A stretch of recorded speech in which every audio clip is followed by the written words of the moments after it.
وكره مغربيه. قبل كنا كان كومون دي بارتيسيبي، نشاركوا باش غير نشوفوا الرايه ديال المغرب ونفرحوا. كنا كنديروا التعادل مع اسبانيا كنخرجوا على برا، كنا كنتاهلوا كاس العالم كنخرجوا على برا، كنخرجوا الكوب دافريك كنخرجوا على برا.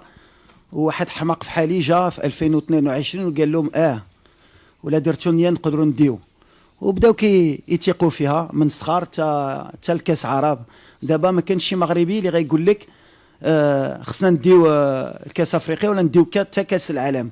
ولا كنت رجعتي 5 سنين قبل ولا 4 سنين، باش ما نكذب باش ما نزيد شويه، كانوا شي وحدين قبل مني هاك غنقول 22 تقول شي مغربي بغيتي تدي كوب دي موند غيقول لك راك حماق مسطي.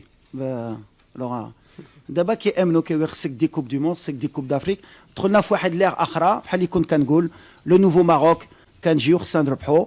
ولا حطينا غير 1% في هادشي في هاد الكره الحمد لله. دابا لا بريسيون ماشي لا بريسيون، حنا بغينا نكونوا في هاد المستوى، اش حنا اللي بديناها وبغينا نزيدوها ماشي نكملوها. مراد لا كوب دافريك مازال كاينين كوب دو موند كاين 2030، وبغينا المغرب ماشي يكون غير شي اكسيدون، خصو يبقى في هاد المستوى.